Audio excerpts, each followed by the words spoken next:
America മാത്രമല്ല ലോകം തന്നെ കാത്തിരുന്ന എപ്സ്റ്റൈൻ ഫയൽസ് ഒടുവിൽ പുറത്തു വന്നിരിക്കുകയാണ്.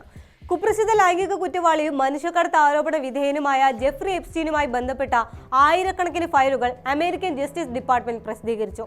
കോൺഗ്രസ് പാസാക്കിയ എപ്സ്റ്റീൻ ഫയൽസ് ട്രാൻസ്പെറൻസി ആക്ട് പ്രകാരം ട്രംപ് ഭരണകൂടത്തിന് മേൽ സമ്മർദ്ദം ചെലുത്തിയതിനെ തുടർന്നാണ് നടപടി. എന്നാൽ എല്ലാ ഫയലുകളും ഇതുവരെ പുറത്തുവിട്ടിട്ടില്ല. 30,000 പേജുകളുള്ള ആദ്യ ബാച്ച് രേഖകളാണ് ഇപ്പോൾ പുറത്തു വന്നിരിക്കുന്നത്. അടുത്ത ആഴ്ചകളിൽ കൂടുതൽ ഫയലുകൾ പ്രസിദ്ധീകരിക്കുമെന്ന് ജസ്റ്റിസ് ഡിപ്പാർട്ട്മെന്റ് അറിയിച്ചിട്ടുണ്ട്. എപ്സ്റ്റൈൻ എസ്റ്റേറ്റിൽ നിന്ന് കണ്ടെടുത്ത രേഖകളിൽ നരേന്ദ്രമോദിയുടെ പേര് കണ്ടെത്തിയതായി റിപ്പോർട്ടുകൾ നേരത്തെ പുറത്തു വന്നിരുന്നു. ഇപ്പോൾ പുറത്തുവന്ന രേഖകളും അത് ശരിവെക്കുന്നതാണ്. 1200-ലേറെ ഇരകളുടെ പേര് വിവരങ്ങളും ഫയലുകളിലുണ്ട്. പ്രധാന വിവരങ്ങൾ എന്തൊക്കെയെന്ന് പരിശോധിക്കാം. സ്വാഗതം ഇൻഡെപ്തിലേക്ക്.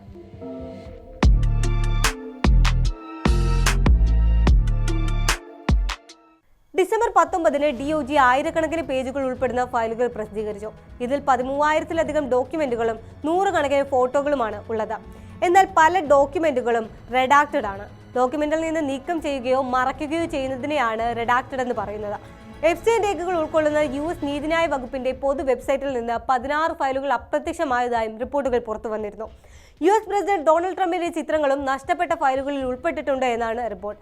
നിലവിൽ പുറത്തുവിട്ടിരിക്കുന്ന രേഖകളിൽ ട്രംപിനെ കുറിച്ച് കാര്യമായ പരാമർശമില്ലെന്നും അന്താരാഷ്ട്ര മാധ്യമങ്ങളിൽ പറയുന്നുണ്ട്.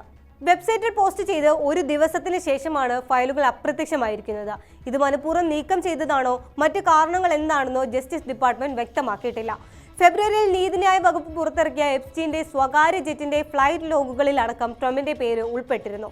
അതിനാൽ തന്നെ ഇക്കാര്യം വലിയ ചർച്ചകൾക്കും ഊഹാപോഹങ്ങൾക്കുമാണ് വഴിവെച്ചത്. എപ്സ്റ്റീൻ കേസുമായി ബന്ധപ്പെട്ട രേഖകൾ പുറത്തുവിടുന്നതിന്റെ പൂർണ്ണ നിയന്ത്രണം ട്രംപ് ഭരണകൂടത്തിന് കീഴിലുള്ള US നീതിന്യായ വകുപ്പിനാണ്. എപ്സ്റ്റീൻ ഫയൽസിൽ ഇതുവരെ പുറത്തുവരാത്ത ചിത്രങ്ങളും വിവരങ്ങളുമാണ് നിലവിൽ പുറത്തുവിട്ടിരിക്കുന്നത്. നിയമപരമായ ഡെഡ്ലൈനുകൾ ഉണ്ടായിട്ടും എല്ലാ ഫയലുകളും പ്രസിദ്ധീകരിച്ചിട്ടില്ല. ഇരകളുടെ സ്വകാര്യത സംരക്ഷിക്കാനും നടന്നുകൊണ്ടിരിക്കുന്ന അന്വേഷണങ്ങൾ തടസ്സപ്പെടാതിരിക്കാനുമെന്നാണ് വിശദീകരണം. ജസ്റ്റിസ് ഡിപ്പാർട്ട്മെന്റ് പ്രസിദ്ധീകരിച്ച ഫയലുകളിൽ 100 കണക്കിന് ചിത്രങ്ങൾ ഉൾപ്പെടുന്നുണ്ട്. ഇവയിൽ FBI റെയ്ഡുകളിൽ നിന്ന് ശേഖരിച്ച തെളിവുകളായ ഹാർഡ് ഡ്രൈവുകൾ, പഴയ സീഡികൾ എന്നിവയാണ് പ്രധാനം. എപ്സ്റ്റീന്റെ ഫ്ലോറിഡ, ന്യൂയോർക്ക് വസതികളിലും സ്വകാര്യ ദ്വീപുകളിൽ നിന്നുള്ളവയാണ് ഈ ചിത്രങ്ങൾ. മുൻ US പ്രസിഡന്റ് ബിൽ ക്ലിന്റന്റെ ഫോട്ടോയാണ് വെള്ളിയാഴ്ച പുറത്തുവന്ന രേഖകളിൽ ഏറ്റവും ശ്രദ്ധേയമായത്. യുവതികൾക്കൊപ്പം സ്വിമ്മിംഗ് പൂളിൽ നീന്തി തുടിക്കുന്ന ക്ലിന്റന്റെ ചിത്രങ്ങളടക്കം ഇതിലുൾപ്പെടുന്നു. ഇതിലുള്ള സ്ത്രീയുടെ മുഖം മറച്ചിട്ടുണ്ട്. ക്ലിന്റൺ ഹോട്ട് ടബിൽ ഒരു യുവതിക്കൊപ്പം ചാരിയിരിക്കുന്നതും കാണാം. ക്ലിന്റനൊപ്പമുള്ള രണ്ടാമത്തെ യുവതി എപ്സ്റ്റീന്റെ കാമുകിയും കൂട്ടുപ്രതിയുമായ ഗ്ലിസേൽ മാക്സ്വെൽ ആണെന്നാണ് കരുതുന്നത്. ലണ്ടനിലെ ചർച്ചിൽ വാർ റൂംസിൽ നടന്ന ഒരു സന്ദർശനത്തിനിടെയുള്ള ചിത്രത്തിൽ ക്ലിന്റനൊപ്പം നടൻ കെവിൻ സ്പേസിയുമുണ്ട്. പുതിയ ചിത്രങ്ങളെക്കുറിച്ച് പ്രതികരിക്കാൻ ക്ലിന്റൺ തയ്യാറായിട്ടില്ല. ക്ലിന്റൺ എപ്സ്റ്റീന്റെ കുറ്റകൃത്യങ്ങളെക്കുറിച്ച് അറിഞ്ഞിരുന്നില്ല എന്നും ക്രൈമുകൾ പുറത്തുവരുന്നതിന് മുൻപ് തന്നെ ആ ബന്ധം അവസാനിപ്പിച്ചിരുന്നുവെന്നും ക്ലിന്റന്റെ വക്താവ് ആഞ്ചൽ ഉറീന പറഞ്ഞു. പുറത്തുവന്ന ചിത്രങ്ങൾ വളരെ പഴയതാണെന്നും ക്ലിന്റന് നേരിട്ട് ബന്ധമില്ലെന്നും അദ്ദേഹം വിശദീകരിക്കുന്നുണ്ട്. ക്ലിന്റനെ കൂടാതെ മൈക്കൽ ജാക്സൺ, പ്രശസ്ത അമേരിക്കൻ ബ്രോഡ്കാസ്റ്റ് ജേർണലിസ്റ്റായ വാൾട്ടർ ക്രോങ്കൈറ്റ്, ഗായികയും നടിയുമായ Diana Ross, comedian Chris Tucker, British വ്യവസായി റിച്ചാർഡ് ബ്രാൻസൺ തുടങ്ങിയ പ്രമുഖരുടെ ഫോട്ടോസും പുറത്തു വന്നിട്ടുണ്ട്. എപ്സ്റ്റൈൻ എസ്റ്റേറ്റിൽ നിന്ന് കണ്ടെടുത്ത രേഖകളിൽ ഇന്ത്യൻ പ്രധാനമന്ത്രി നരേന്ദ്രമോദിയുടെയും അനിൽ അംബാനിയുടെയും പെട്രോളിയം മന്ത്രി ഹർദീപ് പുരിയുടെയും പേരുകൾ ഉൾപ്പെട്ടതായി നേരത്തെ വാർത്തകൾ പുറത്തു വന്നിരുന്നു. പുറത്തുവന്ന രേഖകളിൽ ഇത് സംബന്ധിച്ച് കൂടുതൽ വ്യക്തത വരുന്നുണ്ട്. ഇന്ത്യയും US ഇസ്രായേലുമായുള്ള സുപ്രധാന തീരുമാനങ്ങളിൽ എപ്സ്റ്റൈൻ ഇടപെട്ടിരുന്നുവെന്ന ആക്ഷേപമായിരുന്നു നേരത്തെ ഉയർന്നിരുന്നത്. എപ്സ്റ്റൈന്റെ ഇമെയിലുകളിലാണ് മോദിയുടെ പേരുള്ളത്.